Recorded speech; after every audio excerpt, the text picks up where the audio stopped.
మొదటి రాజుల గ్రంథము 15వ అధ్యాయం 33వ వచనం నుంచి చదువుదాం.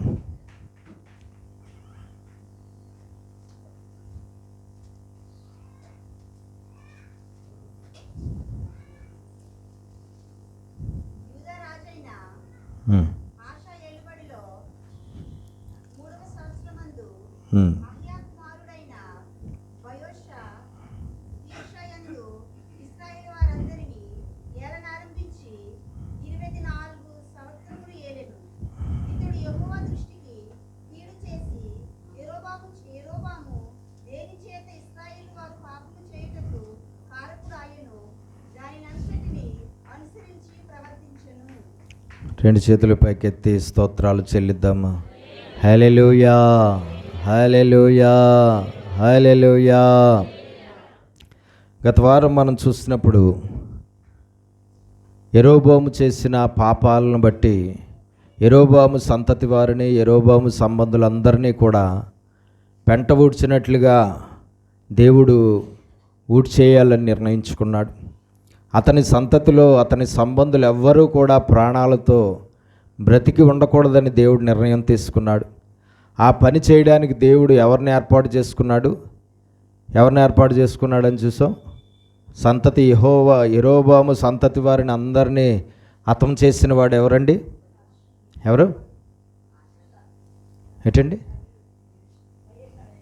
బయేషా. ఎంతసేపు పట్టింది? గత వారం నేర్చుకున్నదే. ఏంటండి? గత వారం నేర్చుకున్నదే, కానీ ఎంతసేపు పట్టింది? ఈ లెక్కన ఎంత జాగ్రత్తగా మీరు వాక్యం వింటున్నారో, ఎంత బాగా వాక్యం నేర్చుకుంటున్నారో అర్థమవుతూ ఉన్నది. ఏంటండి? బయేషా. ఎవరు? బయేషా అనే వ్యక్తిని దేవుడు ఆ పని కోసం ఏర్పాటు చేసుకున్నాడు. బయేషా యెరోబోము సంతతిని అందరినీ కూడా ఏం చేశాడు? హతము చేశాడు. యెరోబోము తర్వాత యెరోబోము కుమారుడు రాజ్య పరిపాలన చేస్తూ ఉండగా, మహారాజుగా ఉండగా అతని మీద కుట్ర చేసి అతన్ని హతమార్చి మహారాజు అయిపోయాడు బయేషా. మహారాజు అయిపోయిన తర్వాత యెరోబోము సంతతిలో ఎవ్వరూ మిగిలి ఉండకుండా, యెరోబోము సంబంధుల్లో ఎవ్వరూ మిగిలి ఉండకుండా అందరినీ కూడా బయేషా ఏం చేశాడండి? హతము చేశాడు. ఇది తనంతట తాను చేసిన పని కాదు. ఏదో బయేషాకు యెరోబోము సంతతి వారి మీద ఏదో కక్ష ఉండి చేసింది కాదు, ఏదో పగ ఉండి చేసింది కాదు. ఇది ఎవరు చేసింది? బయేషా చేసిందా లేదంటే దేవుడు చేసిందా? దేవుడు చేసింది. యెరోబోము సంతతిలో అందరూ హతమైపోయేలాగా చేసింది ఎవరు? దేవుడు. ఆ పని భౌతికంగా నెరవేర్చడానికి దేవుడు ఎవరిని ఏర్పాటు చేసుకున్నాడు? బయేషా అనే అతన్ని ఏర్పాటు చేసుకున్నాడు. బయేషా అనే అతని మహారాజు చేశాడు. బయేషా అనే అతను మహారాజు అయిన తర్వాత దేవుని సేవకుడి ద్వారా ప్రకటించబడినటువంటి వాక్కు నెరవేరులాగున బయేషా యెరోబోము సంతతి వారిని అందరినీ కూడా హతము చేసి అతను మహారాజు అయ్యాడు. దేవునికి స్తోత్రం కలుగు. ఇప్పుడు యెరోబోము సంతతిలో ఒక్కడు కూడా మిగలకుండా, ఒక్కడు కూడా చచ్చిపోయిన తర్వాత సమాధి చేయబడకుండా, ఒక్కడు కూడా ఏమాత్రము కూడా బ్రతికుండకుండా మొత్తం సర్వనాశనం అయిపోవడానికి కారణం ఏంటి? యెరోబోము పాపము, యెరోబోము కొడుకుల పాపము, యెరోబోము చేసిన పాపం. మన జీవితాల్లో మనం చేసిన పాపాల వల్ల ఊడ్చి పాడేస్తాయి ఒక్కోసారి.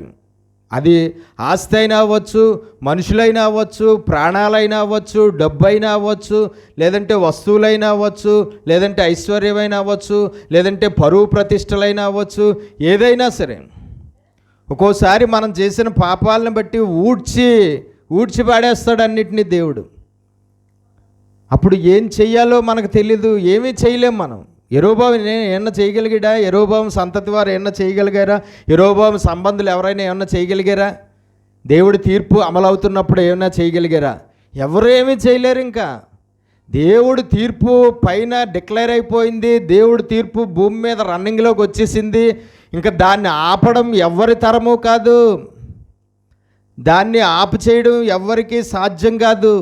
ఆ తీర్పు జరుగుతూ ఉండగా ఆ తీర్పు ప్రకారంగా జరగకుండా దాన్ని ఆపగే శక్తి కానీ లేదంటే దాన్ని మార్చగలిగిన శక్తి కానీ భూమి మీద ఇంకా మానవుడు అన్నవాడికి ఎవడికి ఉండదు.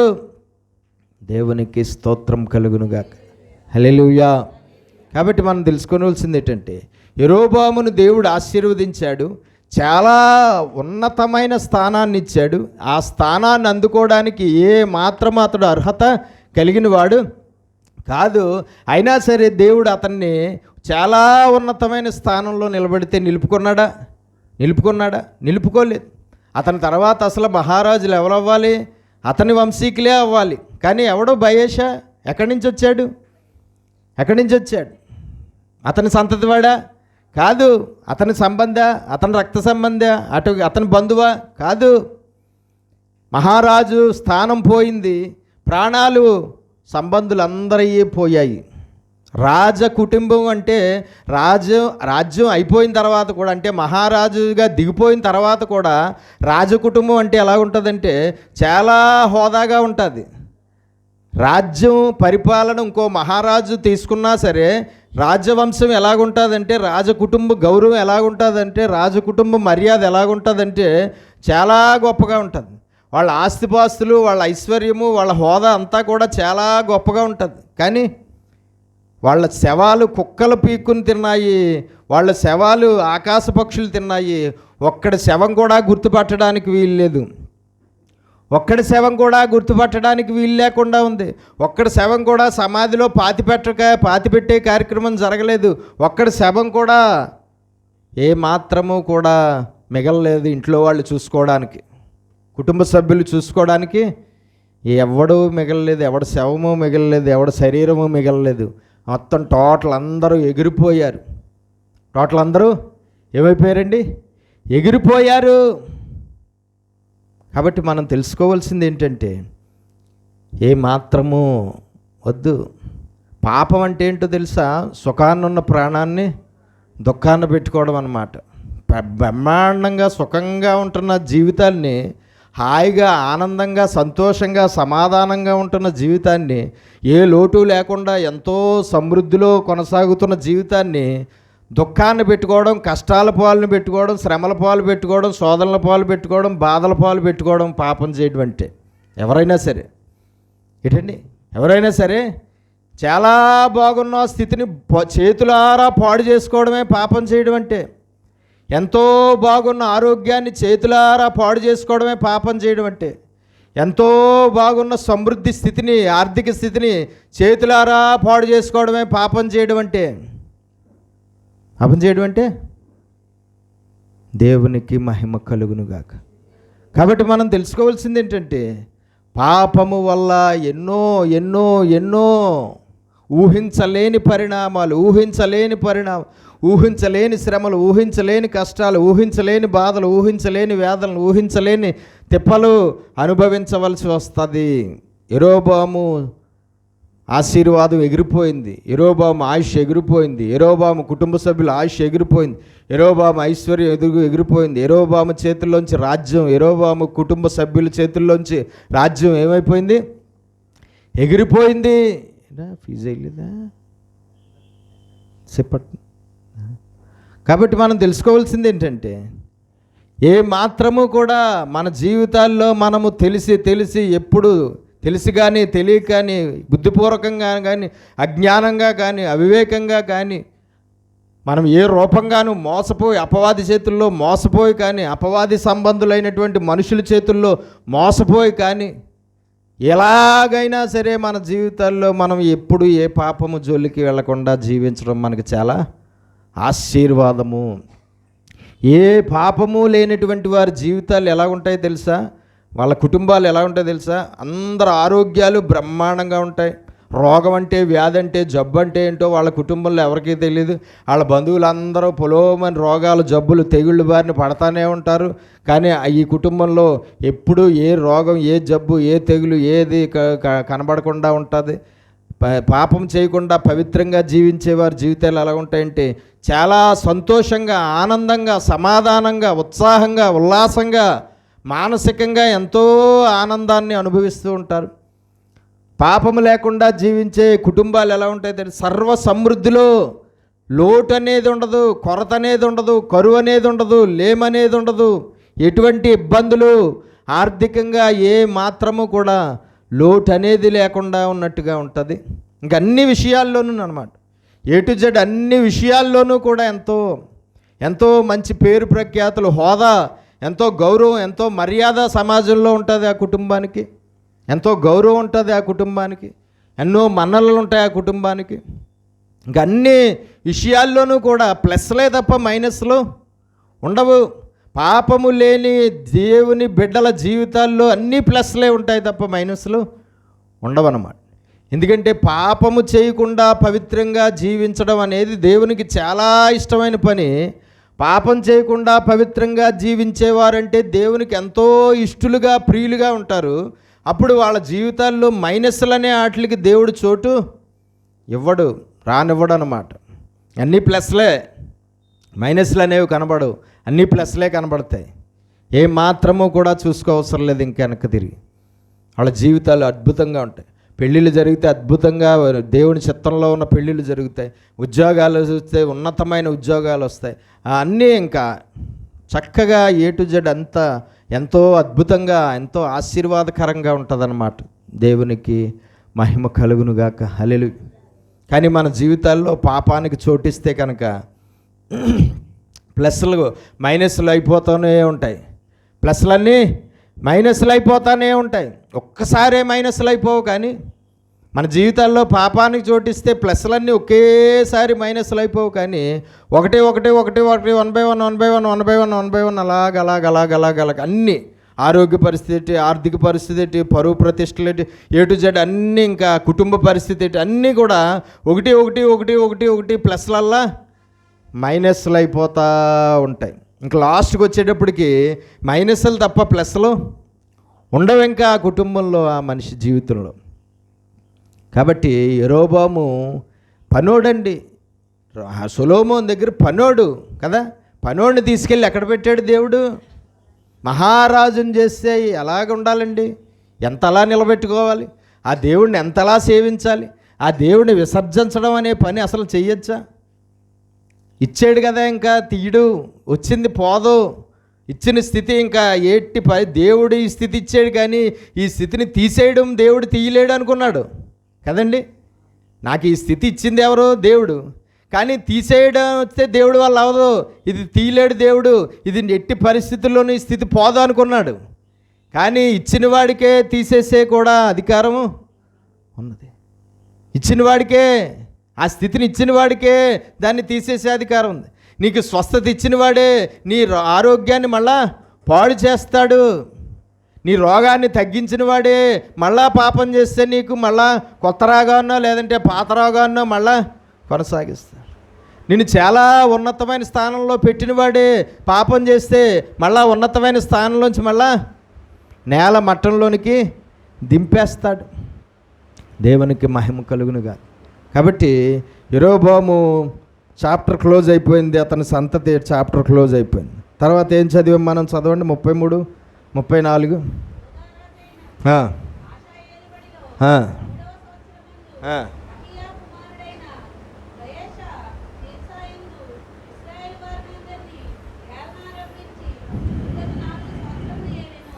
బయేషా మొత్తం అందరినీ చంపేసి మహారాజు అయిపోయాడు. 4 సంవత్సరాలు చేశాడట మహారాజుగా.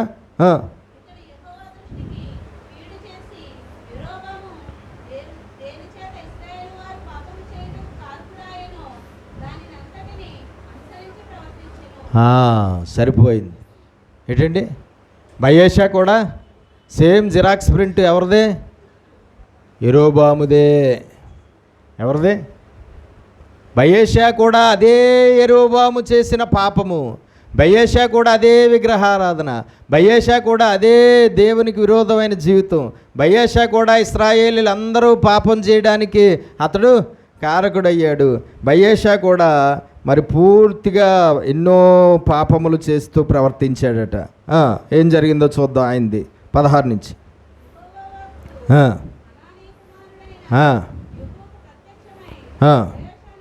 యహూ యెరోబామునేమో బయేషాకు అప్పగించాడు. బయేషా గురించి ఎవరికి చెప్తున్నాడు? సేవకుడు యహూ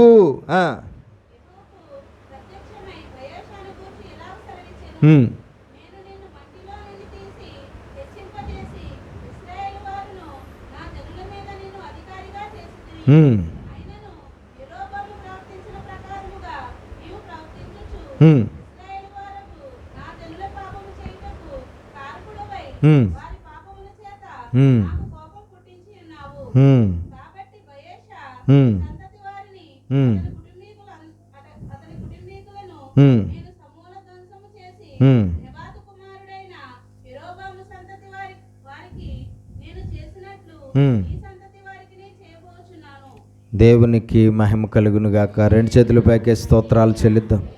హల్లెలూయా, హల్లెలూయా, హల్లెలూయా. ఎవరు?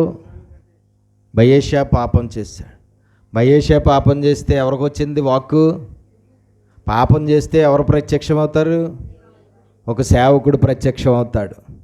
ఎక్కడ చూసినప్పుడు వరకు మనం చూస్తే ఎక్కడ చూసినా పాపము చేసిన వాడు ఎవడైనా సరే ఎవరు వచ్చేసారు? దేవుడి దగ్గర నుంచి పంపించబడి సేవకుడు, దైవజనుడు, ప్రవక్త, దేవుని యాజకుడుగా ఉన్నటువంటి వారిలో ఎవరో ఒకరు ఆ సమయానికి ఏర్పాటు చేయబడిన వారు వచ్చారు. ఇప్పుడు ఎవరు వచ్చారు? ఇక్కడికి ఎవరు వచ్చారు? యెహూ అనే సేవకుడు వచ్చాడు. యెహూ అనే సేవకుడు వచ్చి ఏమంటున్నాడు? చదవండి.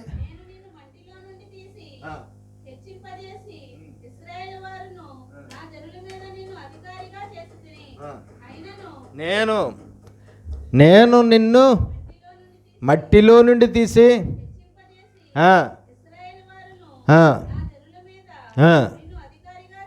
చేసి తిని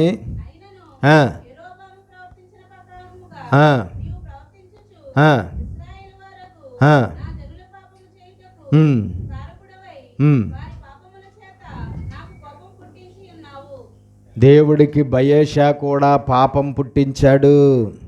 అది పైకెట్టి, నల్లది పైకెట్టి.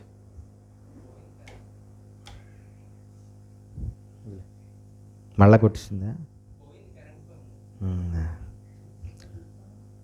కాబట్టి మనం తెలుసుకోవాల్సినటువంటి విషయం ఏంటంటే, బయేషా కూడా ఏమయ్యాడు? దేవుడు కోపాన్ని పుట్టించాడు. మట్టిలో నుండి తీసి మహారాజును చేశాడట దేవుడు. ఏమని చెప్తున్నాడు సేవకుడు వచ్చి? మట్టిలో ఉన్న నిన్ను తీసి నేను ఏం చేశాను?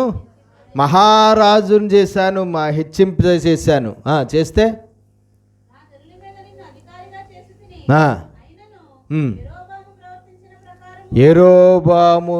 యెరోబాము సంతతిని వారి పాపాలను బట్టి నువ్వే హతము చేశావు. నువ్వు కూడా అలాగే పాపం చేస్తే నువ్వు కూడా అలాగే, నీ సంతతి వారు కూడా అలాగే హతమైపోతారని ఊహించలేకపోయావేంటి?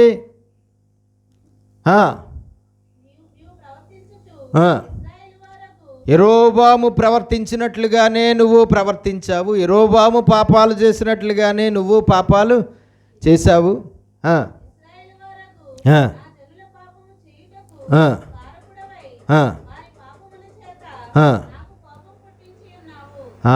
ఇశ్రాయేలీల ప్రజలందరూ కూడా పాపము చేయుటకు నువ్వు కారకుడు అయ్యావు. వాళ్ళందరూ పాపం చేసి నువ్వు పాపం చేసి మీరందరూ కలిసి నాకు ఏం పుట్టించారు? కోపము పుట్టించారు. దేవునికి స్తోత్రము కలుగునుగాక. హల్లెలూయా. పాపము చేస్తే ఏమొస్తుంది? దేవుడికి కోపం వస్తుంది.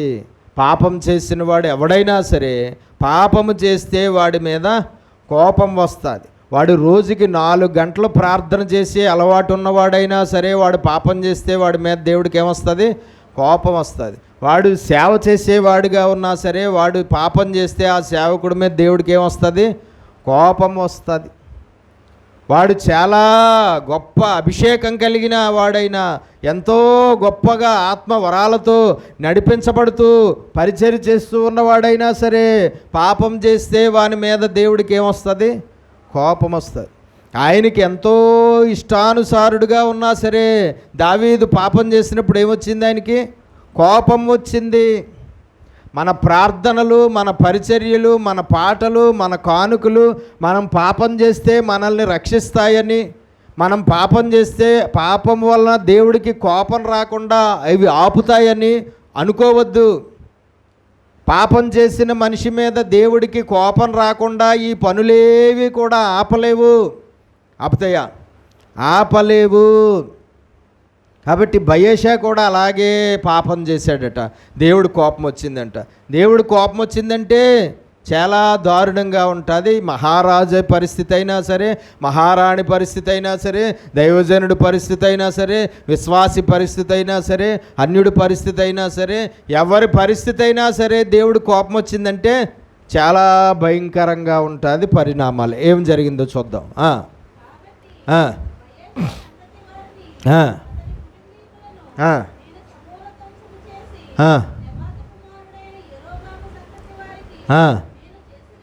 యెరోబాము సంతతి వారికి నేను చేసినట్లే బయేషా కుటుంబానికి కూడా నేను చేస్తాను. నీ సంతతి వారికి నీ చేయబోచున్నాను.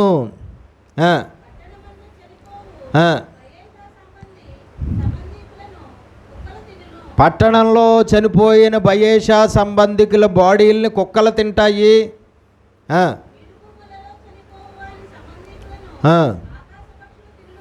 ఆకాశ పక్షులు తింటాయి. బయట పొలాల్లో బయట ఎక్కడో చనిపోయిన బయేషా సంబంధులు ఎవరు తింటాయి అంటే సేమ్ తీర్పు.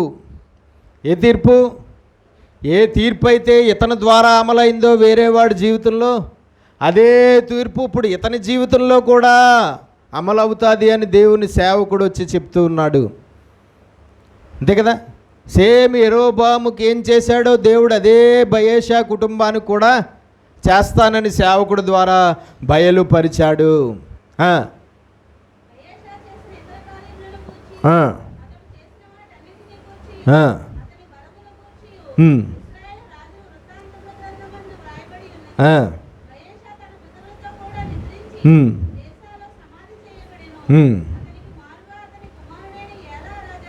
ఏలా, బయేషా కొడుకు ఏలా అనేవాడు మహారాజు అయ్యాడు.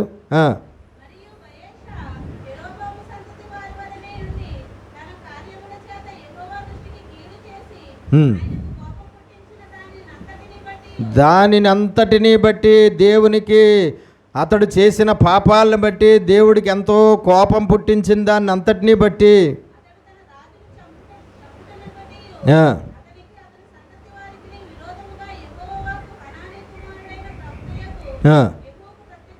యెహోవాకు ప్రత్యక్షమాయెను.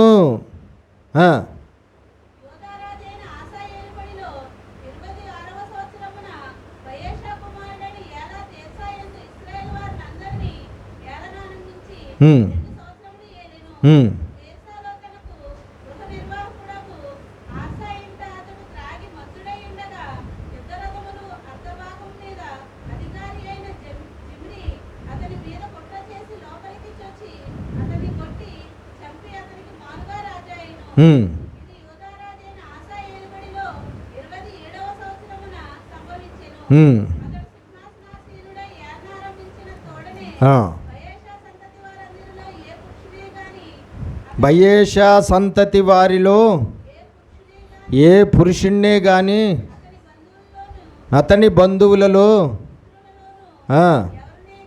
ఎవరినే గాని అందరినీ హతము చేసెను. రెండు చేతులు పైకి స్తోత్రాలు చెల్లి గట్టిగా చెప్దామా? హల్లెలూయా. ఎవరు బయేషా తీర్పును అమలు చేసింది? బయేషాకు దేవుడు విధించిన తీర్పు శిక్షను అమలు చేసింది ఎవరు? ఎవరు? భౌతికంగా జిమ్రీ. ఎవరు? జిమ్రీ అనేవాడిని దేవుడు తీసుకొచ్చాడు. జిమ్రీ అనేవాడు మొత్తం మహారాజు అయ్యాడు. జిమ్రీ అనేవాడు బయేషా సంతతి వారిలో ఒక్కడిని కూడా మిగలకుండా మొత్తం అందరినీ హతము చేశాడు అని రాయబడింది. అందరినీ హతము చేసెను. బయేషాయును అతని కుమారుడు ఏలాయును తామే పాపము చేసి బయేషా కొడుకైన ఏలా కూడా వారు పాపం చేసి ఇశ్రాయేలీలందరూ పాపం చేయుటకు కారకులై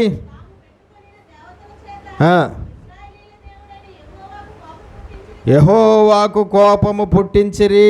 దేవతలను పెట్టుకుని, ఏ దేవతలు? అన్య దేవతలు. ఆ యెరోబాము చేసిన దూడలను ఇతను పూజిస్తూ ఉన్నాడు, ఇంకా అన్య దేవతలను పూజిస్తూ ఉన్నాడు. వారు చేసిన పాపములను బట్టి ప్రవక్త అయిన యెహూ ద్వారా బయెషాను గూర్చి నెరవేరుటకై జిమ్రీ, రెండు చేతులు పైకి స్తోత్రాలు చెల్లి. హల్లెలూయా. ఎవరట? జిమ్రీ అనేవాడు దేవుని తీర్పును అమలు చేశాడు బయెషా కుటుంబంలో. జిమ్రీ అనేవాడు మహారాజు అయ్యాడు. జిమ్రీ అనేవాడు ఆ బయెషా కొడుకైన ఏలాను చంపేశాడు. జిమ్రీ అనేవాడు మొత్తం బయెషా సంబంధులందరినీ హతము చేశాడు. ఇది ఎలా జరిగిందట? యెహూ ద్వారా దేవుడు సెలవిచ్చిన మాట ప్రకారంగా.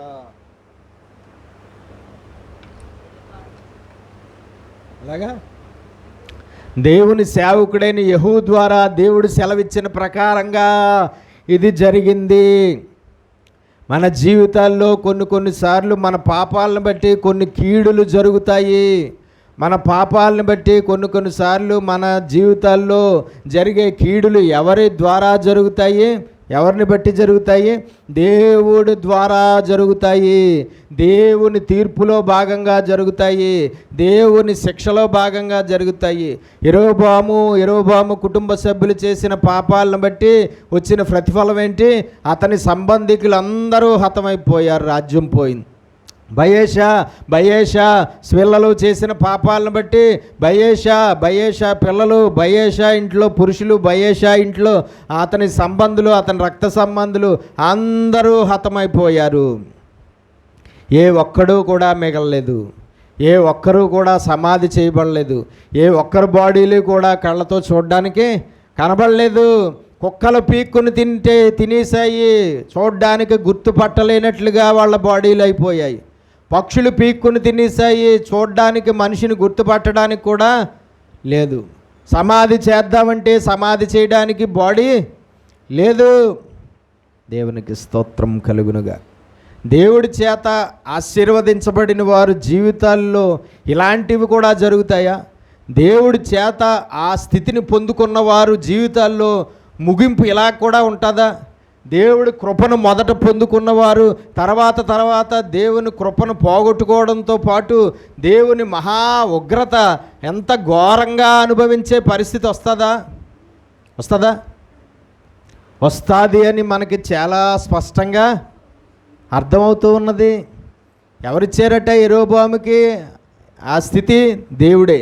ఎవరు యెరోబాము సంతతి వారిని అందరినీ ఊడ్చిపడేశాడు? దేవుడే. బయెషాకు మహారాజుగా స్థానాన్ని హెచ్చించింది ఎవరు? దేవుడే. బయెషా సంతతిని అందరినీ ఊడ్చిపడేసింది ఎవరు? దేవుడే. ఆయనే అప్పుడు, ఆయనే ఇప్పుడు. దేవునికి స్తోత్రం. మంచి జరిగితే మంచిలన్నీ దేవుడియ్యి, చెడులన్నీ దుష్టుడియ్యి అనుకుంటాం కదా మనం. మంచి అన్నీ ఎవరయ్యే? దేవుడియ్యి. చెడు అన్నీ ఎవరయ్యే? దుష్టుడియ్యి. కానీ మంచైనా చెడైనా సరే దేవుడి ద్వారానే జరుగుతాయి. కీడు అమలు చేసేది ఆయనే, మేలు అమలు చేసేది ఆయనే, నష్టం అమలు చేసేది ఆయనే, కష్టం అమలు చేసేది ఆయనే, ప్రశాంతత, సమాధానం, ఆరోగ్యం అన్నీ అమలు చేసేది ఆయనే. ఇచ్చింది ఆయనే ఆ స్థితిని, కానీ కాపాడుకోలేకపోయారు. ఇచ్చింది ఆయనే ఆ మహారాజు స్థానాన్ని, కానీ నిలుపుకోలేకపోయారు. దేవునికి విరోధంగా పాపం చేయకుండా వారు ఉండలేకపోయారు. దేవుడు చేత అంత గొప్ప స్థితికి హెచ్చించబడిన వారు దేవునికి విరోధంగా దేవుడు కోపం వచ్చేలాగా పాపాలు చేయడం వల్ల దేవుడు కఠినాతి కఠినమైన తీర్పులు వాళ్ళ జీవితాల్లో అమలయ్యాయి. ఒక్కడు కూడా అతని సంతతిలో ఎవడో ప్రాణాలతో మిగిలిపోయాడు. యెరోబాము తీర్పును అమలు చేయడానికి బయెషా వచ్చాడు. బయెషా కుటుంబంలో తీర్పును అమలు చేయడానికి జిమ్రీ వచ్చాడు. వీళ్ళ భౌతిక పర్సనాలిటీలు అంతే, కానీ జరిగిన పరిణామాలన్నీ కూడా ఎవరి చిత్తంలో జరిగిన పరిణామాలు? దేవుని చిత్తంలో జరిగిన పరిణామాలు. భౌతికంగా పర్సనాలిటీ కావాలి దేనికైనా సరే, ఆ పర్సనాలిటీలు అంతే వెళ్ళవు. దేవునికి మహిమ కలుగునుగాక. హల్లెలూయా. కాబట్టి దేవుడి ద్వారా మనం పొందుకోవడమే తప్ప పోగొట్టుకోకూడదు. దేవుడి ద్వారా పొందుకోవడమే తప్ప ఎట్టి పరిస్థితుల్లోనూ కూడా ఏం చేయకూడదు.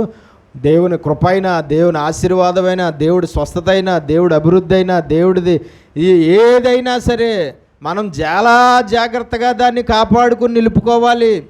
దేవుడిచ్చిన రక్షణ అయినా, దేవుడిచ్చిన పాపక్షమాపణ అయినా, దేవుడిచ్చిన పరలోక రాజ్యంలో స్థానమైనా, దేవుడిచ్చిన నిత్యజీవానికి అర్హత అయినా ఏదైనా సరే మనము చాలా జాగ్రత్తగా ఏం చేసుకోవాలండి, కాపాడుకోవాలి.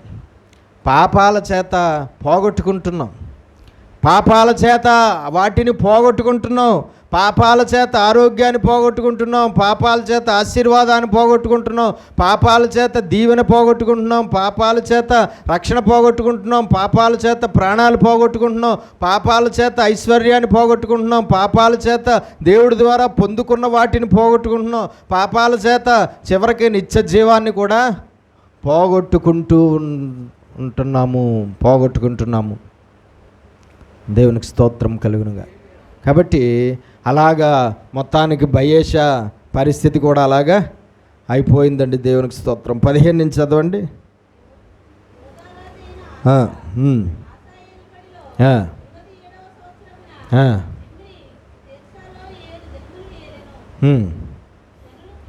జిమ్రీ మహారాజు అయ్యాడు. ఇప్పుడు ఏలాను చంపేసి జిమ్రీ మహారాజు అయ్యాడు.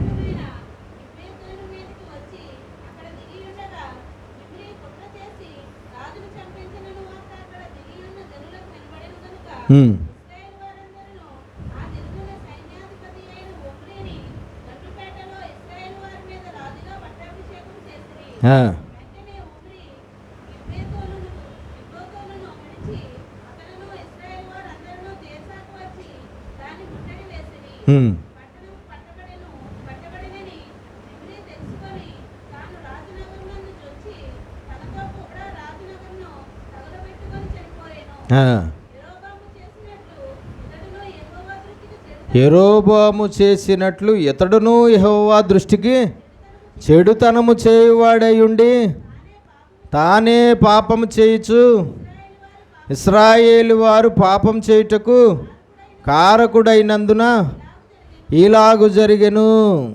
ఏం జరిగిందంట? జిమ్రీ జీవితంలో ఏం జరిగిందంట? తానే తన రాజనగరంలోనికి వచ్చి రాజనగరాన్ని తగలబెట్టుకుని అందులో చచ్చిపోయాడట. ఉమ్రీ అనేవాడు ఎవడో ఇంకొకటిని పట్టాభిషేకం చేసేసారు ప్రజలందరూ. వీడి మీదకి దండెత్తి వస్తున్నాడన్న సమాచారం వినబడింది.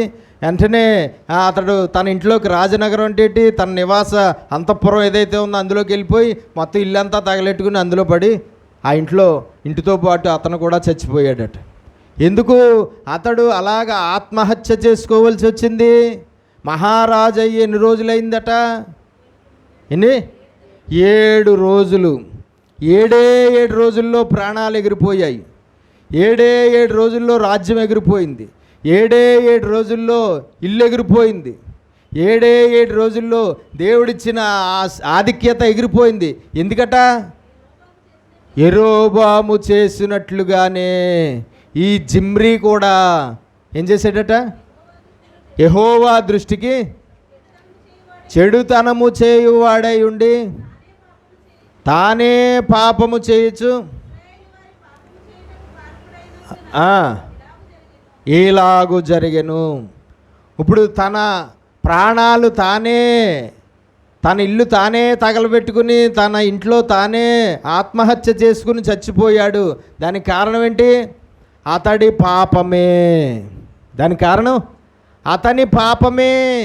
అతని పాపం వల్లే అతడు అలాగ చనిపోయాడట. దేవునికి స్తోత్రం కలుగునుగా. 7 రోజులు జిమ్రీ అనే అనబడిన వాడికి ఇచ్చింది ఎవరు? ఆ స్థితి దేవుడే. వీళ్ళందరూ ఎక్కడ రాజులు? అక్కడ ఇక్కడ ఎక్కడ రాజులు? వీళ్ళు 10 గోత్రాల ఇశ్రాయేలీల మీద రాజులా, 2 గోత్రాల యూదుల మీద రాజులా వీళ్ళు? ఎవరి మీద? చరిత్ర ప్రస్తుతం జరుగుతున్నదంతా 10 గోత్రాల ఇశ్రాయేలీల రాజ్యంలో జరుగుతున్నది చరిత్ర. ప్రస్తుతం జరుగుతున్నదంతా ఎక్కడ? 10 గోత్రాల ఇశ్రాయేలీల ప్రజల యొక్క రాజ్యంలో జరుగుతున్నది.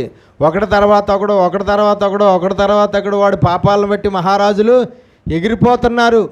ఒకటి తర్వాత ఒకడు, ఒకటి తర్వాత ఒకడు వాళ్ళ కుటుంబాలు వాళ్ళ పాపాలను బట్టి ఎగిరిపోతున్నాయి.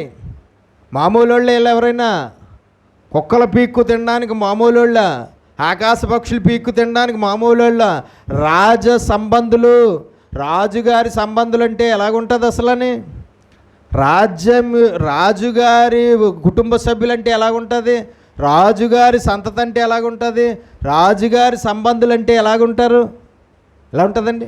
కానీ కుక్క చావు, కుక్కలు పీక్కొని తింటున్నాయి బాడీల్ని, ఆకాశ పక్షులు పీక్కొని తింటున్నాయి బాడీలు. దేవునికి స్తోత్రం కలుగును. మనం ఉన్నదాన్ని బట్టి మనం చాలా గొప్పవాళ్ళు, ఇంక నా అంత తోడు లేడని మనం చాలా ఫోజిస్తూ ఉంటాం ఒక్కోసారి కదండి. మనకి ఏదో మొత్తానికి ఎలాగో మనకి మంచి స్థితి ఉంది, మంచి ఉద్యోగం ఉంది, లేదంటే మంచి అందం ఉంది, లేదంటే మంచి ఇల్లు ఉంది, లేదంటే మంచి బోళ్ళు అంత ఆస్తిపాస్తులు ఉన్నాయి, లేదంటే మంచి ఆదాయం రాబడి సంపాదన ఉంది, లేదంటే మంచి పిల్లలు ఉన్నారు, లేదంటే మొత్తానికి మంచి గొప్ప ఉన్నతమైనటువంటి స్థితి మనకి ఉండి మనము బతుకుతూ ఉండొచ్చు. కానీ మన పాపాలను బట్టి దేవుడు ఊడ్చేయడం మొదలు పెడితే నువ్వు దేన్ని బట్టి అయితే అతిశయించావో అందులో ఏ ఒక్కటే మిగలదు.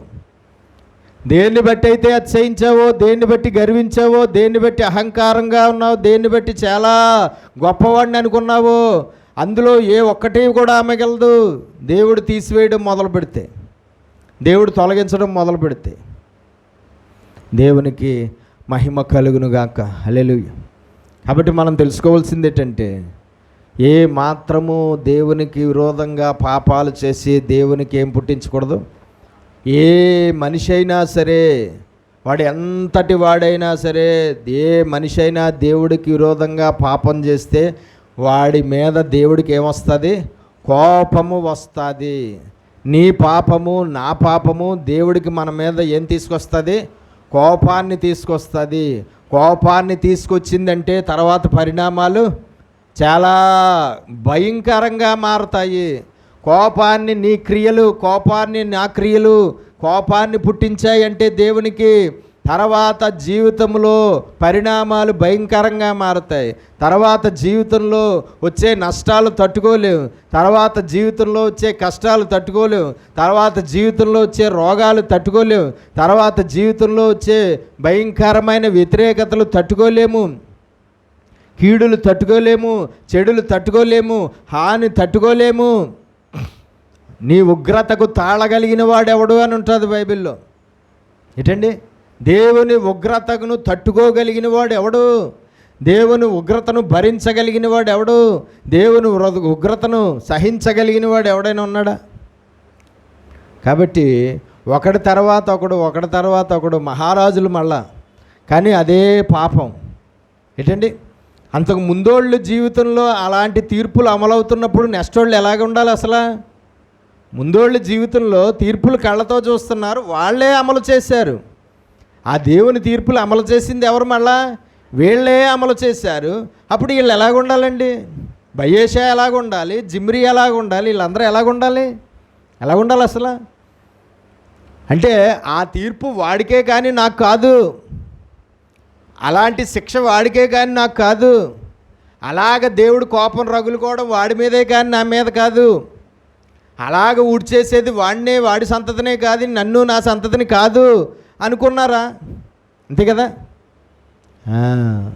అలాగే అనుకున్నారు. అలాగే అనుకునే తండ్రులు కొడుకులు అందరూ కూడా అదే పాపం, అదే పాపం, అదే పాపం, అదే తీర్పులు కూడా అదే పాపం. ఆ పాపానికి వచ్చిన ప్రతిఫలాలు సేమ్. దేవునికి స్తోత్రం కలుగునుగా. హల్లెలూయా. కాబట్టి అంత ఘోరంగా అయిపోయిందట. ఆఖరికి జిమ్రీ గారు కూడా అయిపోయారు. ఎవరెక్కారు ఇప్పుడు కుర్చీ? ఎవరెక్కారు? ఎవరండి? ఒమ్రీ. జిమ్రీ గారు అయిపోయారు, ఇప్పుడు ఎవరెక్కారు? ఒమ్రీ గారు ఎక్కారు. 16వ అధ్యాయం 21 నుంచి చదవండి.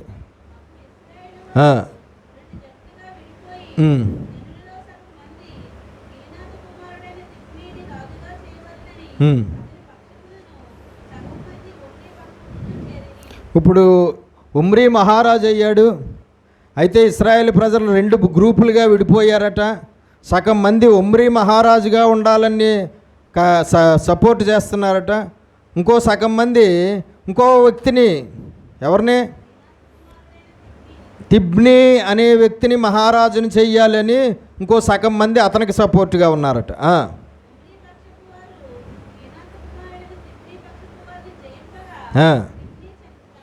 వాళ్ళిద్దరికి యుద్ధం జరిగింది, ఆ 2 గ్రూపులకి యుద్ధం జరిగింది. అప్పుడు విజయం సాధించింది ఎవరు? తిబ్నీ చంపబడిను, ఒమ్రీ రాజు అయ్యాడు.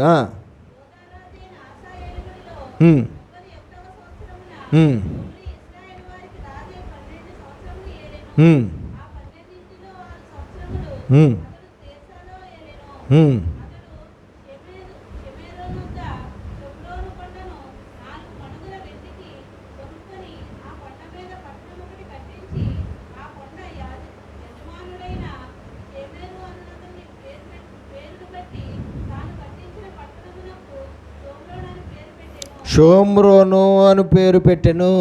అప్పుడు వచ్చింది షోమ్రోను. ఆ షోమ్రోను పట్టణం తర్వాత ఏమైంది? 10 గోత్రాల ఇశ్రాయేలీల రాజ్యంలో రాజధాని అయ్యింది. ఆ షోమ్రోను పట్టణమును కట్టించింది ఎవరు? ఒమ్రీ. ఈ ఒమ్రీ అనబడిన వాడి ద్వారా కట్టబడిన షోమ్రోను పట్టణము ఆ తర్వాత కాలంలో ఏమైందండి? మహారాజ కేంద్రంగా, రాజధానిగా, మొత్తం ఇశ్రాయేలీల రాజ్యానికి రాజధానిగా ఉంది. యూదా దేశంలో యెరూషలేం ఎలాగో అలాగా ఈ 10 గోత్రాల ఇశ్రాయేల్ దేశంలో ఈ షోమ్రోన్ అలాగనమాట.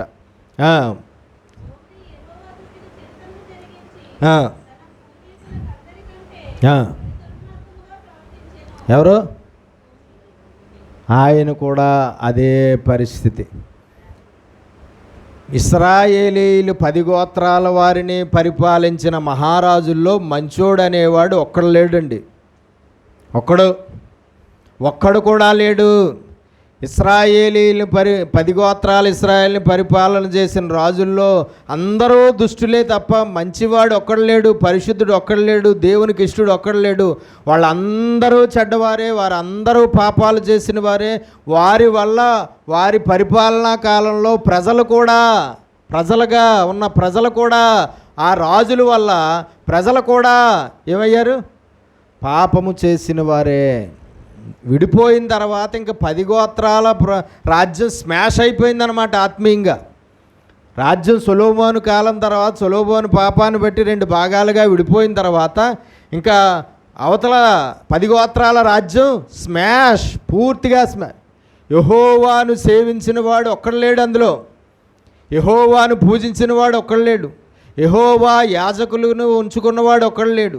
లేవీయులను యాజకులుగా, యాజక వంశంలో ఉన్నవారిని యాజక ధర్మం చేయించిన వారు ఒక్కడు లేడు. మందిరానికి వెళ్ళిన వాడు ఒక్కడు లేడు.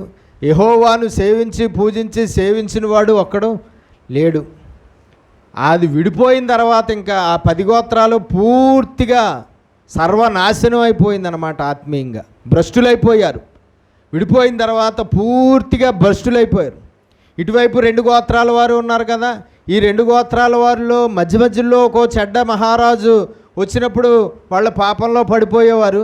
కానీ చాలామంది మంచి రాజులే పరిపాలన చేశారు ఈ 2 గోత్రాల యూదుల్ని. ఈ 2 గోత్రాల యూదుల్ని కొంతమంది మంచి మహారాజులు పరిపాలన చేశారు. ఆ మంచి మహారాజులు పరిపాలన చేసిన కాలంలో ఆత్మీయంగా బాగానే చక్కగా కొనసాగుతూ ఉండేవారు దేవుళ్ళో. కానీ మధ్యలో ఒక్కొక్క చెడ్డవాడు రాజుగా అయ్యేవాడు. ఆ చెడ్డవాడు మళ్ళా మొత్తం ప్రజలందరినీ కూడా దేవుడి వైపు నుంచి పక్కకి త్రోవ తప్పించి వేశాడు. అలాగా పడి లేచినట్లుగా ఉండేవారు యూదుల పరిస్థితి. కానీ ఇంకా అవతలోళ్ళ పరిస్థితి అయితే ఇంక లేవడం లేదు, పడిపోవడమే. అవతలోళ్ళ పరిస్థితి పడిపోవడమే. 10 గోత్రాల పరిస్థితి మొత్తం భ్రష్టులైపోయారన్నమాట. దేవుని శాపాలే కంటిన్యూ అయ్యాయి తప్ప వాళ్ళ జీవితాల్లో దేవుని ఆశీర్వాదం చూసిన వాడు ఎవడో లేడు. ఇంకా దేవుని శాపాలు శాపాలు శాపాలు, శిక్షలు శిక్షలు శిక్షలు, మరణాలే, దేవుని తీర్పులే అమలయ్యాయి తప్ప ఎట్టి పరిస్థితుల్లోనూ సరిగ్గా ఉన్నవాడు ఒక్కడు కూడా లేడు. ఒమ్రీ ఏం చేశాడట? చెడుతనము చేసి ఆయన ఇంకా గొప్పోడైతే మొత్తం వాళ్ళందరికన్నా యెరోబాము కన్నా ఎక్కువ పాపాలు చేశాడట, బయేషా కన్నా ఎక్కువ పాపాలు చేశాడట, జిమ్రీ కన్నా ఎక్కువ పాపాలు చేశాడట. అప్పుడు ఏమవుతుంది చేస్తే?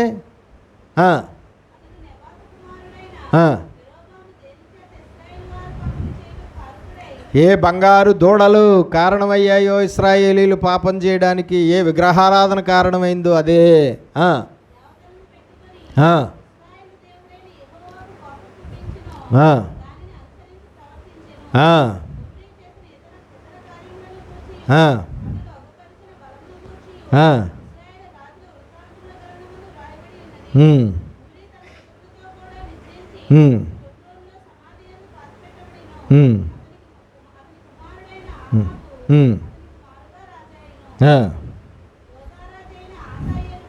అవతల పరిపాలన చేస్తుంది ఎవరు? ఆ టైంకి ఆస.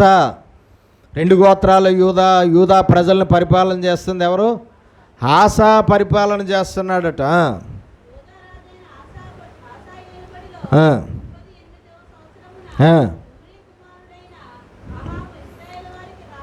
ఆహాబు ఈ పేరు 10 గోత్రాల ఇశ్రాయేలీల చరిత్రలో చాలా భయంకరంగా ముద్రించబడిన పేరు ఆహాబు. ఎందుకంటే వాళ్ళందరికన్నా ఎక్కువ పాప జీవితాన్ని జీవించిన వాడు ఈ ఆహాబు. ఆహాబు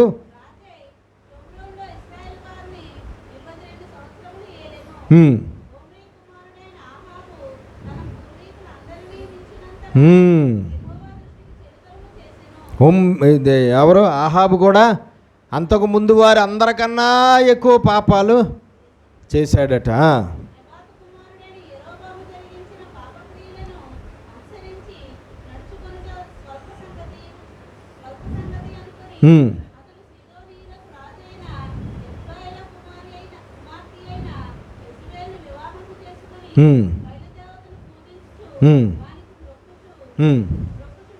యెజబేలు అనే స్త్రీని పెళ్లి చేసుకున్నాడు. ఈ యెజబేలు అనే ఆవిడే ఆ ఆహాబు కన్నా 1000 రెట్లు చెడ్డదన్నమాట. అతి భయంకరమైనటువంటి మనిషి యెజబేలు.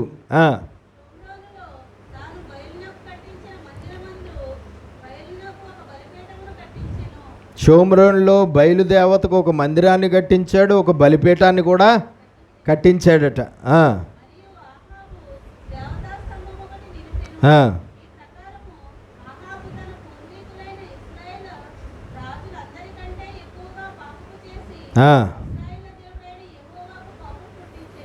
యెహోవాకు కోపము పుట్టించెను. చూడండి, రాజులు మారుతున్నారు కానీ పాపం మారట్లేదు కదా. రాజులు మారుతున్నారు, పాపం మారుతుందా? అదే పాపం అదే పాపం అదే పాపం. ఆ పాపానికి ముందోళ్ళు ఎలాగ ఎగిరిపోయారో చూస్తున్నారు. ఆ పాపానికి ముందోళ్ళు పరిస్థితి ఎలా మారిపోయిందో, ఆ పాపాలను బట్టి ముందోళ్ళు కుటుంబాలు ఎలా ఊడ్చివేయబడ్డాయో, ఆ పాపాలను బట్టి ముందోళ్ళు శవాలు కుక్కలు ఎలా తిన్నాయో అన్నీ చూసిన వారే, అన్నీ చూసిన వారే, అంతా ఎరిగిన వారే. దేవుడు కోపం రగులుకుంటే ఎలాగుంటుందో ఎరిగిన వారే. దేవుడు తీర్పులు రన్ అవుతే ఎలాగుంటాయో కళ్ళతో చూస్తున్నవారే. కానీ మారు మనస్సులు పొందుకోవడం అనేది జరగదు. ఈరోజు కూడా క్రైస్తవుల్లో ఎన్నో శిక్షలు 1 by 1 ఒకటి తర్వాత ఒకటి శిక్షలు. ఆశీర్వాదాలు రావు కానీ ఒకటి తర్వాత ఒకటి శిక్షలు మాత్రం రన్నింగ్, ఒకటి తర్వాత అలా రన్ అవుతూనే ఉంటాయి వారి పాపాలను బట్టి. అయినా సరే ఎన్ని శిక్షలు రన్ అవుతున్నా సరే మారు మనస్సులు పొందుకోలేనికుండా జీవించే క్రైస్తవులు ఈరోజు కూడా క్రైస్తవ సమాజంలో బోల్డ్ మంది ఉన్నారు. ఎందుకు మారు మనసులు పొందుకోరు? ఎన్నో శిక్షలు అమలైనా సరే ఒకదాని తర్వాత ఒకటి ఎన్నో శిక్షలు, ఎన్నో కీడులు, ఎన్నో నష్టాలు, ఎన్నో చెడులు వాళ్ళు అనుభవించినా సరే మారు మనస్సులు పొందుకోకపోవడానికి కారణం ఏంటి? మారు మనసులు పొందుకోలేకుండా అదే స్వభావం, అదే పాపాలు, అదే క్రియలు, అదే నడవడిక, అదే ప్రవర్తన, అదే మనస్సు అలాగ కొనసాగడం అనేది జరుగుతుంది. దానికి కారణం ఏంటంటారు? అసలు శిక్షించేది దేనికి? దేవుడు శిక్షించేది ఎందుకు? మారు మనసు కోసం. ఎందుకు శిక్షిస్తాడు? మనం తప్పు చేస్తేనే మనల్ని ఎందుకు శిక్షిస్తాడు దేవుడు? మారు మనస్సు కోసం శిక్షిస్తాడు. మళ్ళా రిపీట్ అవ్వకుండా మారు మనస్సు పొందుతావు, జాగ్రత్త పడతావు, సరిచేయబడతావు, సెటరైట్ అవుతావు అని దేవుడు కొంచెం కఠినంగా, దేవుని బిడ్డలైనా సరే దేవుడు ఏం చేస్తాడు? శిక్షిస్తాడు. ఇప్పుడు శిక్షించడం అనేది జరిగితే ఏం రావాలి? శిక్ష వచ్చిందంటే ఏం రావాలి? శిక్ష అనుభవించిన మనిషి జీవితంలో మారు మనసు రావాలి. కానీ మారు మనస్సు అనేది కనబడదు. శిక్షలు మాత్రం ఒకదాని తర్వాత ఒకటి అలాగా రన్ అవుతూనే ఉంటాయి. కానీ మారు మనసులు పొందుకోకుండా జీవిస్తూ ఉంటారు. దానికి కారణం ఏంటి? వారికి వచ్చిన పరిస్థితి దేవుని శిక్ష అని వారు అనుకోరు. వాళ్ళకు వచ్చిన కీడు, వాళ్ళకు వచ్చిన రోగం, వాళ్ళకు వచ్చిన కష్టం, వాళ్ళకు వచ్చిన బాధ, వాళ్ళకు వచ్చిన కరువు, వాళ్ళకు వచ్చిన ప్రాణ నష్టం, వాళ్ళ కుటుంబంలో మనుషులు వారు కోల్పోవడం, ఏదైనా సరే వారికి వచ్చిన పరిస్థితి దేవుని యొద్ద నుండి దేవుని శిక్షగా వచ్చింది అని అనుకోరు. వారికి వచ్చిన పరిస్థితి నా పాపాన్ని బట్టే వచ్చింది అని అనుకోరు. ఈ పరిస్థితి నేను అనుభవిస్తున్నానంటే దానికి కారణం నేను దేవుని కోపాన్ని రగిలించాను నా పాపాల వల్ల అని అనుకోరు. అది దేవుడి దగ్గర నుంచే అమలయ్యి, దేవుడి దగ్గర నుంచే అనుమతి పొంది, దేవుడి దగ్గర నుంచే నాకు వచ్చిన శిక్ష అని వారు అనుకోరు. వారు భౌతికమైన కారణాలు దానికి చూపిస్తూ ఉంటారు. భూ సంబంధమైన, శరీర సంబంధమైన భౌతిక కారణాలు ఆ యొక్క కష్టానికి, ఆ యొక్క నష్టానికి, ఆ యొక్క ఇరుకుకి, ఆ యొక్క రోగానికి, ఆ యొక్క ఇబ్బందికి, దేనికైతేనే భౌతిక కారణాలు ఏవో చూపిస్తారు తప్ప ఇంతకీ అది దేవుడి దగ్గర నుంచి నీ పాపాలను బట్టి నీకు శిక్షగా వచ్చిందని, దేవుడి దగ్గర నుంచి నా పాపాలను బట్టి నాకు శిక్షగా వచ్చిందని అనుకోరు. అనుకుంటారా? అనుకోరు. అలాగ అనుకోకపోవడం వల్ల వాళ్ళు మారు మనసు పొందరు. అలాగ అనుకోకపోవడం వల్ల వారు మారు మనసు పొందరు. నేను పాపిని, నా జీవితంలో పాపాలు ఉన్నాయి, నా క్రియల్లో పాపాలు ఉన్నాయి, నా స్వభావంలో పాపాలు ఉన్నాయి, నా ప్రవర్తనలో పాపాలు ఉన్నాయి, నా బ్రతుకులో పాపాలు ఉన్నాయి అని వారు అనుకోరు. అనుకోకపోవడం వల్ల వారు మారు మనసు పొందాలన్న ఆలోచన ఉండదు వాళ్ళకి. నేను సెటరైట్ అవ్వాలి, నేను దేవుడి వైపు మళ్ళుకోవాలి, నేను దేవుని తట్టు తిరగాలి, నేను దేవుని కోపాన్ని రగిలించి దేవుని శిక్షలు అనుభవిస్తున్నాను, నేను ఇంక ఇలాగా ఈ శిక్షలు అనుభవించకుండా ఉండాలంటే నేను దేవుడి వైపు పూర్తిగా మళ్ళుకోవాలి, దేవుడి వైపు తిరగాలి, వాక్యం వైపు తిరగాలి, వాక్యానుసారంగా బ్రతకాలి, దేవుడికి ఇష్టడుగా ఉండాలి, దేవుడి కోపాన్ని రగిలించకూడదు, నా పాపాలు ఇంక నేను కంటిన్యూ చేయకూడదు అని ఆ పాపాలను విడిచిపెట్టడం, ఒప్పుకోవడం, వాటి నిమిత్తం పశ్చాత్తాపడడం, వాటికి బ్రేక్ చేయడం అనేది జరగదు. బ్రేక్ చేయడం అనేది జరగదు. అప్పుడు చివరికి శిక్షలు అమలయ్యి చివరికి రక్షణ కూడా పోతుంది, చివరికి పరలోకం కూడా పోతుంది, చివరికి నిత్యజీవం కూడా పోతుందండి. ఏమవుతుంది? పోతుంది. ఇక్కడ ఎవరు ఉమ్రీ పరిస్థితి అలాగైందట. చదవండి తర్వాత 17వ అధ్యాయం 1 నుంచి 1.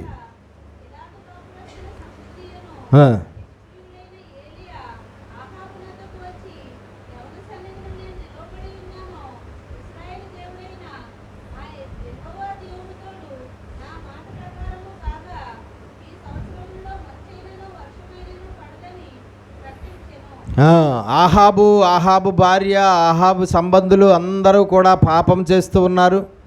ఇశ్రాయేలీల ప్రజలు, 10 గోత్రాల ప్రజలందరూ కూడా పాపంలోనే జీవిస్తూ ఉన్నారు.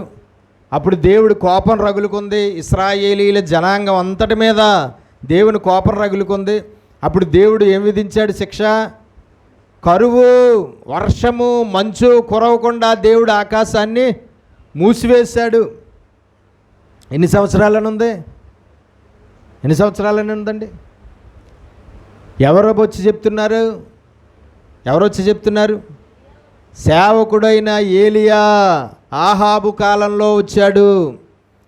10 గోత్రాల ఇశ్రాయేలీలు ప్రజల దగ్గర సేవ చేసిన వాడే ఏలియా. ఏలియా అనే సేవకుడిని దేవుడు పంపించాడు. ఏలియా అనే సేవకుడి ద్వారా దేవుని తీర్పు ఏంటో వెల్లడి చేశాడు. ఏంటి ఆ తీర్పు? ఆహాబు సంతతి వారు, ఆహాబు రాజ్య ప్రజలందరూ చేసిన పాపాలను బట్టి నేను ఏ మాత్రము కూడా వర్షము కానీ మంచు కానీ కురవనివ్వను. 3.5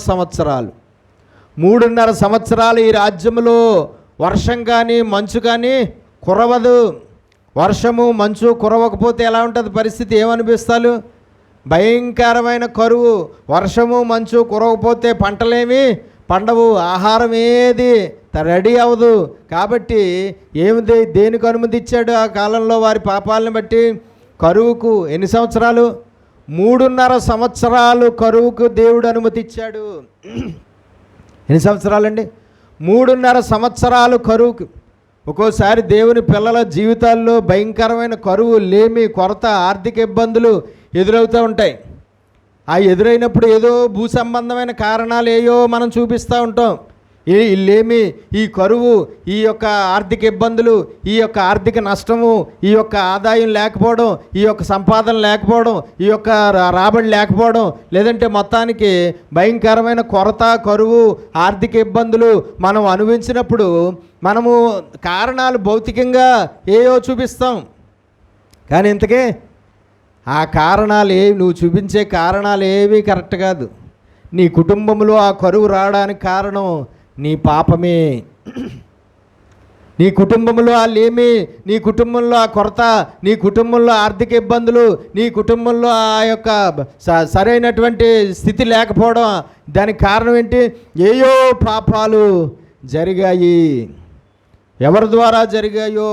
ఇంట్లో ఒకళ్ళ ద్వారా జరిగినా సరే ఇంటిల్లిపాతికి ఆ పరిస్థితి వస్తుంది. ఇంట్లో 2 ద్వారా జరిగాయో, 3 ద్వారా జరిగాయో, 4 ద్వారా జరిగాయో, లేదంటే కుటుంబ సభ్యులు అందరి ద్వారా జరిగాయో, మనం గుర్తించినా గుర్తించకపోయినా, మనం తెలుసుకున్నా తెలుసుకోకపోయినా, మనం వాటిని ఆ పాపాలను మనం పట్టుకున్నా పట్టుకోకపోయినా, ఇంతకీ ఆ లేమికి, ఆ కరువుకి, ఆ కొరతకి, ఆ ఆర్థిక ఇబ్బందులకి, అప్పుల బాధలకి, ఆ సమృద్ధి లేని పరిస్థితికి కారణం, సరైన ఆదాయం లేని పరిస్థితికి కారణం, సరైన సంపాదన లేని పరిస్థితికి కారణం, ఎంతో భయంకరంగా లేమి, కరువు, కొరత అనుభవిస్తున్నటువంటి పరిస్థితికి కారణం ఏయో పాపాలు జరిగాయి. పాపాలు జరిగాయి, ఏయో అపరాధాలు జరిగాయి, ఏయో తప్పులు జరిగాయి, ఏయో దేవునికి కోపం రప్పించినటువంటి క్రియలు నీ ఇంటిలో నీ మనుషుల ద్వారా దేవుడికి కనబడ్డాయి. అందుకనే దేవుడు ఏం చేశాడు? ఆర్థిక పరిస్థితిని తారుమారు చేశాడు. ఎంతో మంచి ఆదాయం వచ్చే నీ స్థితిని మార్చివేశాడు. ఎంతో మంచి ఆదాయానికి వస్తున్న ఆదాయానికి బ్రేక్ వేశాడు. ఎంతో మంచి సంపాదన వస్తున్న దానికి బ్రేక్ వేస్తాడు. ఎంతో పంచభక్ష పరవాణాలు తినే పరిస్థితిని తీసుకెళ్ళి చాలా దారుణంగా మార్చివేస్తాడు.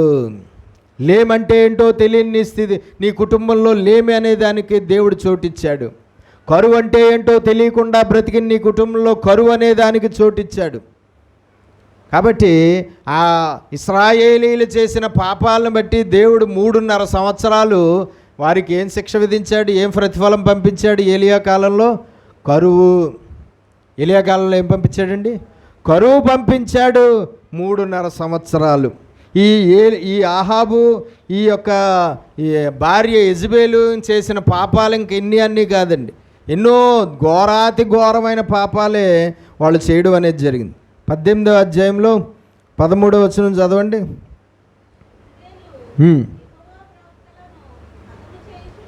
ఏం చేస్తుందంట ఈ యెజబెలు? ఆహాబు భార్య అయిన మహారాణి అయిన యెజబెలు ఏం చేస్తుందంట? యెహోవా ప్రవక్తలను హతము చేయిస్తున్నది. ఏంటి? దేవుని ప్రవక్తలుగా ఉన్న వారిని ఆమె పరిపాలనా కాలంలో, ఆహాబు పరిపాలనా కాలంలో భార్య ఏం చేస్తుందట? యెహోవా ప్రవక్తలు అనబడిన వారు ఎవరైతే ఉన్నారో వాళ్ళందరినీ చంపించేస్తుంది.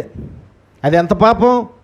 దేవుని అభిషేకం కలిగిన వాడిని ముట్టుకోకూడదు, దేవుని అభిషేకం కలిగిన వాడి జోలికి వెళ్ళకూడదు, దేవుని అభిషేకం కలిగిన వాడిని తాకూడదు, దేవుని అభిషేకం ఉన్నటువంటి వాడి కీడు తలపెట్టకూడదు.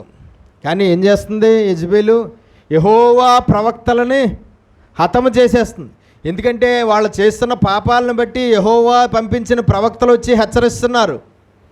యెహోవా పంపించిన ప్రవక్తలు ఏం చేస్తున్నారు? హెచ్చరిస్తున్నారు. హెచ్చరిస్తుంటే ఆ ప్రవక్తలందరినీ ఏం చేస్తుంది? చంపించేస్తుంది. నాకు ఇలాగ కీడు జరుగుతుందని చెప్తారు, నా కుటుంబానికి ఇలాంటి చెడు జరుగుతుందని చెప్పి, నా రాజ్యానికి ఇలాంటి నష్టం జరుగుతుందని చెప్తావు అని చెప్పి కోపంతో ఏం చేస్తుంది? అప్పటికే ఆమె యెహోవాని సేవిస్తుందా? కాదు. అప్పటికే దేవతలు, అన్య దేవతలు, దూడలు, ఇంకా బయలుదేవత, ఈ బయలు ప్రవక్తలను ఉంచుతుంది తప్ప యెహోవా ప్రవక్తలను చాలామందిని ఏం చేసిందట? చంపించేసింది. అందుకని ఏలియా కాలంలో ఆనాడు ఆ ఏలియాని పంపించి ఆ బయలు ప్రవక్తల్ని, అస్తారోతు ప్రవక్తల్ని ఏం చేశాడు దేవుడు? ఏలియా చేత చంపించి వేశాడు. ఆమెమో యెజబెలేమో యెహోవా ప్రవక్తలను చంపిస్తే దేవుడి దగ్గర నుంచి వచ్చిన ఏలియా ఏం చేశాడు? బయలు ప్రవక్తల్ని, అస్తారోతు ప్రవక్తల్ని 450 మంది ఆళ్ళు, 400 మంది ఏళ్ళు, మొత్తం 850 మంది ఏలియా ఏం చేశాడు? కత్తివాత హతం చేశాడు. వీళ్ళందరూ ఎవరు మనుషులు? యెజబెలు మనుషులు అన్నమాట. ఎవరండి? యెజబెలు మనుషులు. వాళ్ళను ఉంచి యెహోవా ప్రవక్తలను చంపించేస్తుందండి. ఎవరు? యెజబెలు. అది దేవుని దృష్టికి చాలా పెద్ద పాపంగా ఎంచబడింది. దేవుడు చేస్తున్న పాపాలను బట్టి కరువు పంపించాడు. కరువు పంపించిన ఆగారా? ఆగలేదండి. ఎన్నో 21వ అధ్యాయం 1 నుంచి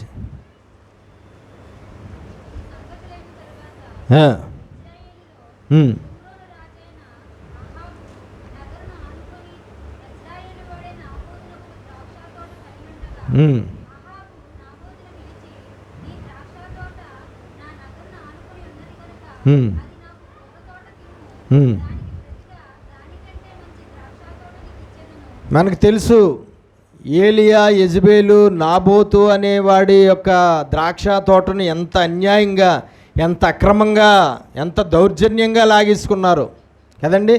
ఇతని అంతఃపురానికి పక్కనే ఉంది యెజ్రెయేలు పట్టణంలో ఆ యొక్క ద్రాక్ష తోట.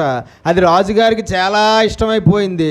దాన్ని కొనేసుకుని నా అంతఃపురంలో కలిపేసుకోవాలి, నా కాంపౌండ్లో పెట్టేసుకోవాలనుకున్నాడు. కానీ అమ్మమ్మని అడిగితే అతను ఏమన్నాడు? అమ్మనన్నాడు. అమ్మపోతే ఇంటికొచ్చి ముఖం ముడుచుకుని మంచం మీద పడుకుని అన్నం తినకుండా ఉన్నాడట. భార్య వచ్చి ఎందుకు అలాగా మూతి ముడుచుకుని అన్నం తినకుండా పడుకుని ఉన్నావు అని అడిగితే, ఇదిగో పలానా వాడిని, ఆడి ద్రాక్ష తోట నాకు ఎంతో బాగా నచ్చింది, అది అమ్మమ్మని కొనుక్కుంటానని అమ్మమ్మని అడిగితాడు. ఏమన్నాడు? అమ్మమన్నాడు. ఆడి అమ్మనంటే నువ్వు ఎదవలాగా ఒప్పుకుంటూ వచ్చేసావా? ఇలాంటి సలహాలు ఇస్తారు పిల్లలు. ఏంటండి? వాళ్ళ అమ్మనంటే నువ్వు వచ్చేసావా? ఆడ అమ్మనంటే ఇంటికి వచ్చి మూర్తి పొడుచుకుని కూర్చున్నావా? ఆడ అమ్మనంటే ఇంటికి వచ్చి నువ్వు మంచం ఎక్కి అన్నం తినకుండా పడుకున్నావా? నువ్వేనా కుక్కవా? నువ్వు రాజు కాదా? నీకు అధికారం లేదా? నీకు పలుపు కూడా లేదా? నువ్వు తలుచుకుంటే ఏమైనా చేయలేవా? దాన్ని నువ్వు దక్కించుకోలేవా? నువ్వు అలా పక్కనుండు, అది నీకు ఎలా దక్కేలాగా చేస్తాను చూడు అని చెప్పి ఏం చేసింది?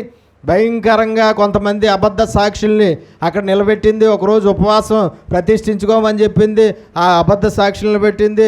ఆ ఉపవాస ప్రార్థన రోజు ఆ నాబోతు ఏ మాత్రం కూడా దేవుడిని సేవించలేదని, ప్రార్థన చేయలేదని, దేవుడికి లోబడలేదని, దేవుడు ఆజ్ఞలను అనుసరించటం లేదని అబద్ధ సాక్ష్యాలు చెప్పించింది. అన్యాయంగా అబద్ధ సాక్ష్యాలను బట్టి అందరూ రాళ్లతో కొట్టి అక్కడే అతన్ని చంపేసేలాగా చేసింది. అతడు చచ్చిపోయాడు. అంతే, ద్రాక్ష తోట హ్యాండ్ ఓవర్ చేసుకుంది. అదండి లేడీస్ పవరు. చిన్న వారాలు అనుకుంటున్నారా? లేడీస్ పవర్ అంటే మామూలుగా ఉంటుందా? రాజులు ఎందుకు పనిచేయరు? మగవాళ్ళు ఎందుకు పనిచేయరు? ఆడవాళ్ళు రంగంలోకి దిగారంటే ఏంటండి? ఆడవాళ్ళు రంగంలోకి దిగారంటే మగవాళ్ళు ఎంత గొప్ప మీసం మొలేసిన మగవాడైనా సరే ఎందుకు పనిచేయడం అన్నమాట. 5 నిమిషాల్లో ద్రాక్ష తోట ఎవరికి వచ్చేసేలాగా చేసిందండి యెజబెలు. ఒకే ఒక్క రోజులో అంతే హ్యాండ్ ఓవర్ అయిపోయింది. అయితే పైన ఉన్నవాడు అంతా అన్యాయంగా వాడి ద్రాక్ష తోటలను లాక్కున్నందుకు, అన్యాయంగా నిరపరాధిని చంపించినందుకు వచ్చేసాడు. ఎక్కడి నుంచి? దేవుడి దగ్గర నుంచి. ఎవరు? ఏలియా. ఏమన్నాడు చూద్దాం. ఏలియా వచ్చి ఏమన్నాడు చూద్దాం. 17 నుంచి చదవండి. ఆ, ఆ, ఆ,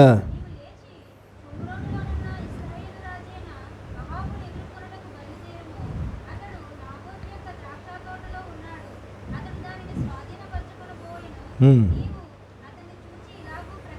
ఉమ్,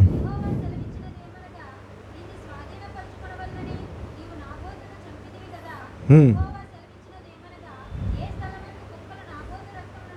ఏ స్థలమందు కుక్కలు నాబోతు శరీరంలో నుంచి అతను నువ్వు చంపిస్తే అతని శరీరంలోంచి వచ్చిన రక్తాన్ని కుక్కలు నాకాయో రోడ్డు మీద, ఆ, ఆ స్థలమందే నువ్వు చస్తావు, ఆ స్థలమందే నీ బాడీలోంచి వచ్చిన రక్తాన్ని కూడా కుక్కలు నాకుతాయి అని ఆహాబు అయిన మహారాజుకి చెప్పాడు. ఉమ్,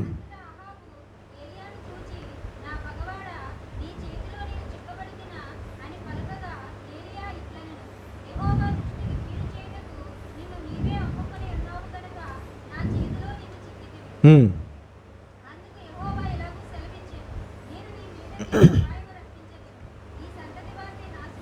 అపాయము నీ మీదకి రప్పించబోతున్నాను, నీ సంతతి వారిని నేను నాశనము చేస్తాను. ఆ, ఆ, ఉమ్. ఆహాబు పక్షంగా ఉన్నవారు, వాళ్ళ బంధువులైనా, వాళ్ళ రాజ్యంలో ప్రజలైనా, వాళ్ళ అతని అంతఃపురంలో ఉన్న పనోళ్ళైనా, వాళ్ళ అతని యొక్క స్నేహితులైనా, ఎవరైనా సరే, వాళ్ళు ఎంత అల్పులైనా సరే, వాళ్ళు ఎంత గనులైనా సరే, ఆహాబు పక్షంగా ఉన్నవారిని అందరినీ, పురుషులందరినీ నేను నిర్మూలము చేస్తున్నాను.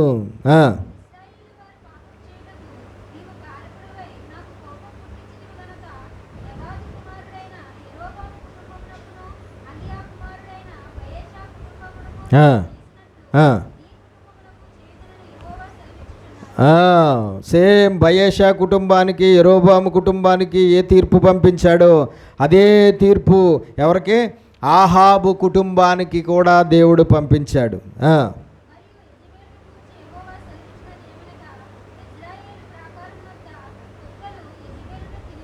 ఇజ్రాయేలు ప్రాకారం దగ్గర కుక్కలు నీ భార్య అయిన యెజబేలు యొక్క బాడీని, మాంసాన్ని తింటాయి.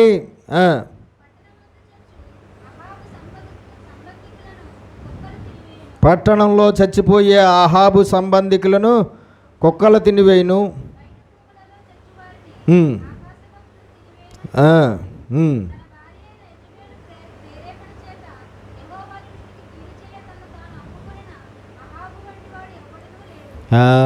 భార్య ప్రేరేపణతో ఎన్నో పాపాలు చేశాడు.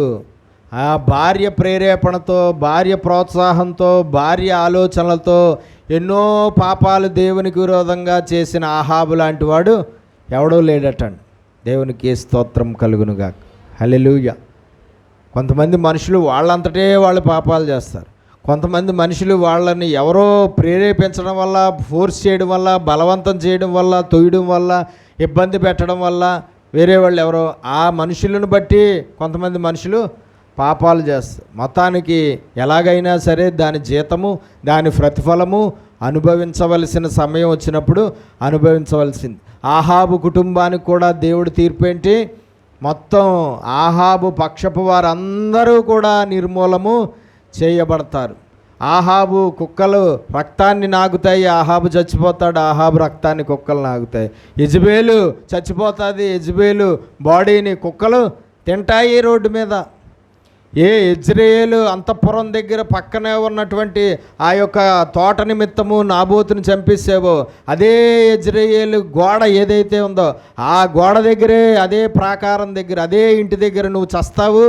అదే ఇంటి దగ్గర నువ్వు చచ్చిన తర్వాత నీ బాడీని కుక్కలు తింటాయి అని ఎవరు చెప్పారు? ఏ దేవుని సేవకుడు వచ్చి చెప్పాడు. ఇది ఎవరు తీర్పు? ఇది ఏలియా చెప్పింది కాదు. ఏలియా చెప్పిందా? ఏలియా చెప్పింది కాదు. ఎవరు చెప్పింది? దేవుడు చెప్పింది. దేవుడు చెప్పింది చెప్పినట్టు జరిగి తీరతాది ఖచ్చితంగా ఆ సమయం వచ్చినప్పుడు. దేవుడు చెప్పిన మాట సేవకుడు ద్వారా, దేవుడు దైవజనుడి ద్వారా, దేవుని అభిషేకం కలిగిన వారి ద్వారా దేవుడు పలికించినటువంటి మాటలు ఖచ్చితంగా ఆ సమయం వచ్చినప్పుడు అలాగా జరిగి తీరతాయి. అది నీకు మంచి జరుగుతుందని చెప్పిన మాట అయినా సరే, అది నీకు చెడు జరుగుతుందని చెప్పిన మాట అయినా సరే, దేవుడి ద్వారా అది చెప్పించబడింది కాబట్టి అది ఖచ్చితంగా చెప్పింది చెప్పినట్లు జరుగుతుంది. ఆహాబుకి ఏం జరగబోతుందో, యెజబెలుకి ఏం జరగబోతుందో, ఆహాబు పక్షపు వారు అందరూ, ఆహాబు సంతతి వారు అందరూ, ఆహాబు కుటుంబీకులకి అందరికీ ఏం జరగబోతుందో దేవుడు చెప్పాడు. అతని పాపాలను బట్టి దేవుడు పంపించిన ప్రతిఫలం అది ఎలాగ అమలైందో చూద్దాం వచ్చే వారం. ప్రార్థన చేసుకుందాం. పరిశుద్ధుడా, ప్రేమ కలిగిన మా ప్రియ పరలోకపు తండ్రి, నీ శ్రేష్టమైన ఘనమైన నామమును బట్టి మీకు స్తోత్రం. పాపము వలన వచ్చు ప్రతిఫలములు అనే అంశాన్ని మాకు గత కొన్ని నెలలుగా నేర్పిస్తున్నా. ఆ మనుషులు, అయ్యా ఇదిగో బైబిల్ గ్రంథంలో, పరిశుద్ధ గ్రంథంలో ఆయా కాలాల్లో ఆయా మనుషులు చేసిన పాపాలను బట్టి వారికి ఏ ప్రతిఫలాలు నువ్వు పంపించావు, వారి పాపాలను బట్టి ఏ శిక్షలు పంపించావు, వారి పాపాలను బట్టి వారి పరిస్థితులు ఎలాగ మారాయో, వారి పాపాలను బట్టి వారు ఎలాంటి పరిణామాలు అనుభవించారో నువ్వు మాకు నీ పరిశుద్ధ గ్రంథంలో రాయబడిన విషయాల్లో నుండి మాకు నేర్పిస్తూ ఉన్నావు తండ్రి. మేము నేర్చుకున్న వాక్యాన్ని బట్టి మేము ఎంతో జాగ్రత్త కలిగి, వివేచన కలిగి, మేము ఎంతో దేవా తండ్రినైనా భయము కలిగి, మా జీవితాల్లో కూడా పాపం అనేది కనిపిస్తే, మా జీవితాల్లో కూడా పాపం అనే దాన్ని నువ్వు చూస్తే, ఆ పాపాన్ని బట్టి నీకు మా మీద కోపం రగులుకుంటుంది, ఆ పాపాలను బట్టి మా కుటుంబాల మీద నీ కోపం రగులుకుంటుంది, ఆ పాపాలను బట్టి నీకు కోపం రగులుకుంటే తర్వాత జరిగే పరిణామాలు చాలా ఘోరంగా ఉంటాయని మేము తెలుసుకోవడానికి సాయం.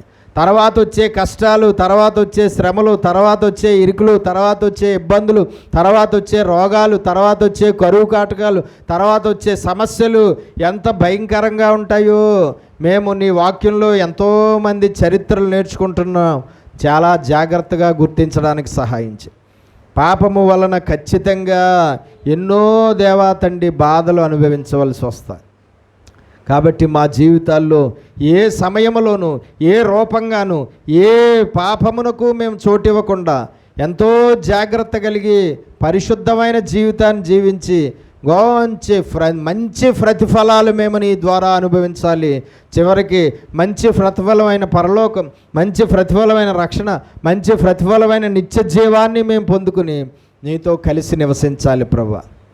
కాబట్టి మా జీవితాల్లో ఎప్పుడు ఏ పాపానికి మేము చోటు ఇవ్వకుండా పరిశుద్ధులుగా, వాక్యానుసారంగా, ఆజ్ఞానుసారంగా ప్రతి విషయంలోనూ ప్రవర్తించి మంచి ప్రతిఫలాలు మేము నీ ద్వారా పొందుకోవడానికి మాకు సహాయం చేయమని యేసు పరిశుద్ధ నామమున ప్రార్థన అడిగి వేడుకొనుచున్నాం పరమ తండ్రి. ఆమేన్.